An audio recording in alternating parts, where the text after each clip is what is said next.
अच्छे बीते 5 साल लगे रहो केजरीवाल के नारे के साथ चुनाव लड़ी आम आदमी पार्टी अब क्या नारा लगाएगी? शायद ये कि दिल्ली मॉडल लाएंगे, देश में फैलाएंगे। बिल्कुल, दिल्ली के दंगल में अरविंद केजरीवाल की बम्पर जीत के बाद अब सियासी गलियारों में कथा जोर गर्म है कि क्या केजरीवाल नेशनल लेवल पर बीजेपी की वैकल्पिक आवाज बनने की तरफ बढ़ेंगे।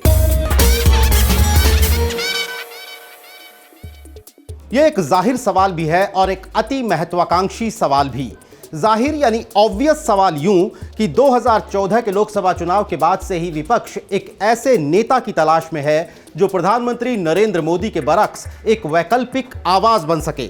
एक ऐसा नेता जिसकी बात पीएम मोदी की ही तरह जम्मू से लेकर चेन्नई और कोलकाता से लेकर मुंबई तक के लोग सुने, जिसे किसी एक इलाके के बाहर पहचान का संकट न हो और चुनाव रणनीति में वो बीजेपी की महामशीनरी का मुकाबला उसी दक्षता और चालाकी से कर सके। और इस पैमाने पर परखते हुए जो नाम सामने आते हैं उनमें एक है अरविंद केजरीवाल, और दिल्ली में जीत की हैट्रिक ने शायद उन्हें इस लिस्ट में सबसे आगे खड़ा कर दिया है। साथ ही ये सवाल अति महत्वाकांक्षी यानी ओवर एम्बिशियस भी लगता है, क्योंकि फुटप्रिंट के नजरिए से केजरीवाल की आम आदमी पार्टी का कद मोदी शाह की बीजेपी के सामने बेहद छोटा है।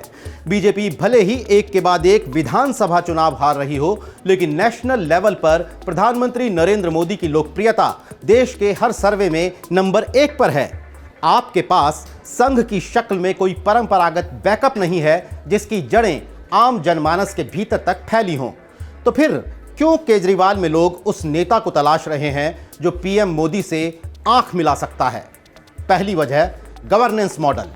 साल 2014 में पीएम मोदी ने मिनिमम गवर्नमेंट मैक्सिमम गवर्नेंस का एक फॉर्मूला दिया था जो साल दर साल अपना असर खोता गया। लेकिन दिल्ली में मुफ्त बिजली पानी, कम खर्चीली लेकिन बेहतर शिक्षा और मोहल्ला क्लिनिक वो बुनियादी सुविधाएं थीं जिनके जरिए आम इंसान ने डायरेक्ट बेनिफिट ट्रांसफर सिर्फ सुना ही नहीं, उसे मिला भी। अपने प्रचार में केजरीवाल इस एजेंडे को बेहतरीन तरीके से वोटर तक पहुंचाने में कामयाब रहे। कथा जोर गर्म है कि क्या देश के दूसरे गैर भाजपाई राज्य भी बीजेपी की ध्रुवीकरण की कोशिशों को धाराशायी करने के लिए ये मॉडल अपनाएंगे। दूसरी वजह सेंट्रिस्ट पॉलिटिक्स।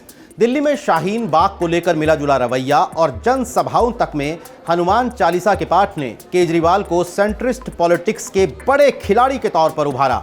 दरअसल बीजेपी के राष्ट्रवाद के सामने केजरीवाल ने उदारवादी राष्ट्रवाद का वो नुस्खा निकाला जिसमें हिंदुओं के तो लाडले रहो ही, अल्पसंख्यकों को भी नाराज ना करो। यानी हिंदू हृदय सम्राट भले ही मोदी जी हों, लेकिन हनुमान चालीसा के पाठ के साथ गवर्नेंस का बोनस मिल रहा हो तो केजरीवाल भी हिंदुओं के प्यारे हो जाएं। तीसरी वजह पॉलिटिकल फुटप्रिंट। पश्चिम बंगाल की मुख्यमंत्री ममता बनर्जी हों या Bahujan Samaj party supremo Mayawati, TDP अध्यक्ष चंद्रबाबू नायडू या डीएमके अध्यक्ष एमके स्टालिन, इन सब की पहचान का दायरा अपने अपने राज्य तक सिमटा है। लेकिन केजरीवाल दिल्ली के बाहर पंजाब में अपनी मौजूदगी दर्ज करा चुके हैं।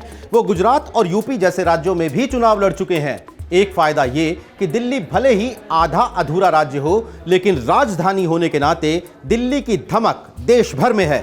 अन्ना आंदोलन के बाद साल 2012 में जब केजरीवाल ने पार्टी बनाई तो केरल से लेकर तमिलनाडु और कश्मीर तक उनके साथ जुड़ने के लिए लोगों में होड़ लगी थी। वो जड़ें भले ही सूख गई हों, लेकिन जीत की खाद उनमें फिर जान फूंक सकती है। चौथी वजह होशियार प्रचार। पॉलिटिकल पंडित कहते हैं कि राजनीतिक पार्टियों में किसी के पास गंजे को कंघा बेचने की कला है तो वो है बीजेपी। लेकिन केजरीवाल कला के इस कैनवस पर भी अपना झाड़ू चलाते नजर आते हैं।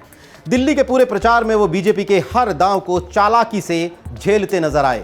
तो इंतजार कीजिए, दिल्ली के नतीजे के साथ चुनाव भले ही खत्म हुए हों, लेकिन खेल शुरू हुआ है। वो खेल जो आने वाले सालों में मुद्दों से लेकर शख्सियत तक इस देश की राजनीति के नए नियम तय कर सकता है।